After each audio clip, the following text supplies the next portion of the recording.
नमस्कार, मैं कृष्णा तिवारी बात कर रहा हूँ।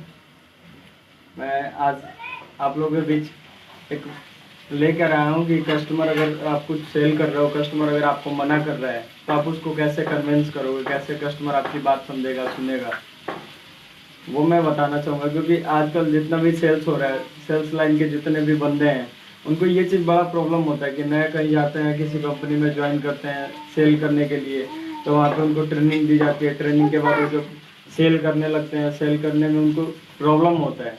उनको क्या क्या प्रॉब्लम आता है? उनको ये प्रॉब्लम आता है कि कस्टमर उनको पहली बार वो सेल कर रहे हैं, कस्टमर उनको मना करते हैं कि सर नहीं चाहिए मुझे प्रोडक्ट, और ये मेरे काम का नहीं है। तो सबसे पहले मैं ये बताना चाहूँगा, कस्टमर आपको मना करता है तो उस चीज़ को आप कन्विंस कस्टमर को कैसे करो। सबसे पहली बात, कस्टमर का कोई भी चीज़, हम कोई भी प्रोडक्ट सेल कर रहे हैं तो जिस पर्सन को हम सेल कर रहे हैं उस पर्सन का एक वीक पॉइंट पकड़ना है।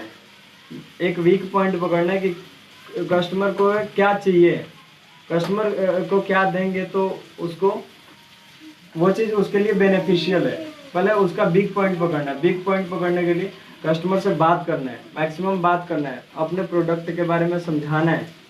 और कस्टमर को मैंने, मान लीजिए कि मैं कोई चीज़ सेल कर रहा हूँ, मान लीजिए मैं हेल्थ चेकअप सेल कर रहा हूँ और हेल्थ चेकअप के लिए कस्टमर वहाँ से मना कर रहा है, सामने से कस्टमर आपको बोल रहा है कि नहीं सर मुझे नहीं चाहिए। हो सकता है वो पैसे को लेकर मना कर रहा हो सकता है वो ऑथेंटिफिकेशन को लेकर मना कर रहा हो, कई रीज़न होते हैं। तो सबसे पहले वो रीज़न जानना है कि कस्टमर मना क्यों करना चाहते हैं। अगर आपने, जैसे मैंने बताया कि सर मैं आपको एक हेल्थ चेकअप के लिए कॉल किया हूँ, जो आपको 72 टाइप का आप हेल्थ चेकअप कराएंगे, वो फ्री ऑफ कॉस्ट होगा। उसमें जो भी चेकअप का खर्चा होगा फ्री ऑफ कॉस्ट होगा। इसकी वर्थ 1000 रुपये, आपको 1000 रुपये पे करना है।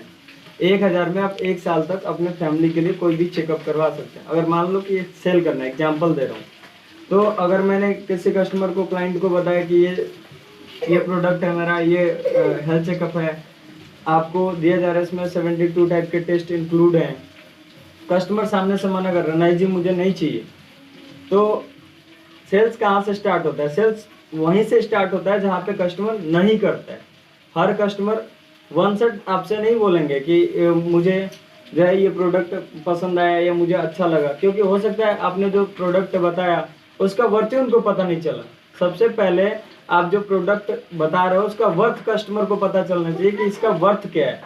सबसे पहले आप ओपनिंग करोगे, सर मैं कृष्णा तिवारी बात कर रहा हूँ, आपको ये सर्विसेज के लिए कॉल की गई। एक हेल्थ चेकअप आपको दिया गया सर, जो इसमें 72 टाइप के टेस्ट इंक्लूड होंगे। आप इसमें ये चेकअप, फॉर एग्जांपल ये चेकअप आप करवा सकते हैं। इसकी वैलिडिटी इतने साल की होगी या इतने मंथ की होगी, या आप इतने पर्सन का चेकअप करवा सकते हैं। तो उनको एक सर्विसेज का वर्थ बताना है, अपने अपने अपना जो पैकेज है उसका वर्थ बताना है। वर्थ बताने के लिए जब हम अपना प्रोडक्ट बता रहे हैं तो उनसे एग्जाम्पल ज़्यादा देंगे कि सर जैसे मान लीजिए कि आप आज के डेट में एक छोटा सा भी टेस्ट कराते हैं, ब्लड टेस्ट भी कराते हैं, उसमें 200-300 रुपये का खर्चा आता है सर। तो एक एग्जांपल देना है कि सर आप जैसे मान लीजिए कि आप जाके मार्केट में किसी पैथ में आपने चेकअप करवाया तो वहाँ पे आपका खर्चा इतना होता है, लेकिन हम जो हेल्थ चेकअप दे रहे हैं उसमें आपका इतना सेव होगा, इतना आपका बचत होगा। तो एग्जाम्पल देना है कस्टमर को। उसके बाद कस्टमर से पूछना है, कन्विंस करने के लिए, उनका बिग पॉइंट पकड़ने के लिए उनसे पूछना पड़ेगा कि सर आपने कोई चेकअप कराया था इससे पहले, उसमें कितना खर्चा लगा था आपका, इस बार जाएंगे तो इसमें इतना खर्चा आपका नहीं लगेगा। ये उनका एक बिग पॉइंट पकड़ने के लिए उनसे क्वेश्चंस भी करने होते हैं बीच बीच में। सर आप जो है कब चेकअप कराया था आपने, ये जो भी प्रोडक्ट सेल कर रहे हैं, मान लो कि आप दूसरा प्रोडक्ट सेल कर रहे हैं, उसके बारे में उनसे क्वेश्चन करना है। सर इससे पहले आपने इसको यूज़ किया है, कब यूज़ किया था, कितना खर्चा आया था आपका।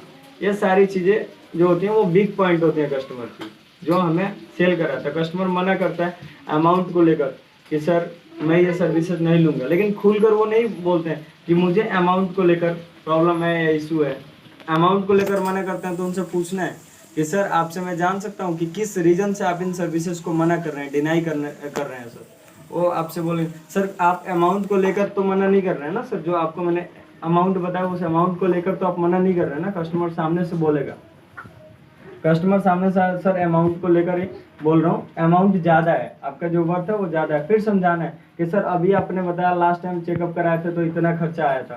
मान लीजिए लास्ट टाइम आपने 4 प्रकार का टेस्ट कराया था तो उसमें आपका 2,000 या 2,500 रुपये लगा था, लेकिन इस बार आप टेस्ट करवा रहे हैं, आपका कितना खर्चा हो रहा है? 1,000 रुपये खर्चा हो, कितना शेव हो रहा है? 1,000 रुपये शेव हो रहा है। और सर आपने 4 चेकअप कराए थे, उसमें 72 टाइप के टेस्ट हैं या 100 टाइप के टेस्ट इंक्लूड है, तो उसका खर्चा जो है यहाँ पे पेड रहेगा, तो आपका सेविंग होगा सर, ये समझाना है। और मान लीजिए कि आज आप ये चेकअप नहीं लेते हैं, फ्यूचर में अगर आप अपने फैमिली मेंबर का चेकअप कराते हैं कभी 2 महीने, 4 महीने, 6 महीने में, तो जो खर्चा करेंगे वो आप अपने जेब से, अपने कमाए हुए पैसों से, अपने इनकम से करेंगे ना सर। यहाँ पे आपके पास हेल्थ चेकअप पड़ा रहेगा सर, आप इसको कभी भी अपना फैमिली का टेस्ट करवा सकते हैं, कॉम्प्लीमेंट्री होगा सर। तो ये चीज़ बिग पॉइंट कस्टमर का लेना, और उस बिग पॉइंट पे कस्टमर को कन्विंस करना है। कस्टमर सेल्स में कस्टमर अगर मना करता है कि सर मुझे नहीं चाहिए, तो डिमोटिवेट नहीं होना है, मोटिवेट होकर उनको समझाना है, आखिरी तक समझाना है, जब तक कस्टमर NI नॉट इंटरेस्टेड ना हो जाए, बिल्कुल अच्छे तरह से नॉट इंटरेस्टेड ना हो, तब तक आपको छोड़ना नहीं है, समझाना है, तब जाके सेल होता है। ऐसा नहीं कि कस्टमर ने आपको मना कर दिया, नहीं सर मुझे नहीं चाहिए, हो सकता है आपका प्रोडक्ट उसको समझ में ना हो सकता है अमाउंट को लेकर प्रॉब्लम हो सकता है, वो चीज़ आप क्लियर करोगे तो कस्टमर मान जाए। 10 में 10 कस्टमर आपको मना कर रहे हैं, मुझे आपका प्रोडक्ट, ये वाला प्रोडक्ट नहीं चाहिए, तो उन 10 से अगर आप रीज़न पूछोगे और उनका बिग पॉइंट अगर आप पता करोगे, तो उसमें से 2 सेल आपका 101% हो जाएगा। तो सेल्स जो स्टार्ट होता है वो ना से स्टार्ट होता है, नहीं चाहिए वहाँ से सेल्स स्टार्ट होता है, डिमोटिवेट नहीं होना चाहिए। कुछ लोग क्या है, प्रोडक्ट को सेल करते हैं, अब अपने प्रोडक्ट का वर्थ उनको खुद पता नहीं होता है, वो अगले को बताते हैं और उनका सेल नहीं हो पाता, वो डिमोटिवेट होकर उस चीज़ को छोड़ देते हैं, नहीं ये मेरा प्रोफेशन गलत है या मैं नहीं कर पा रहा हूँ।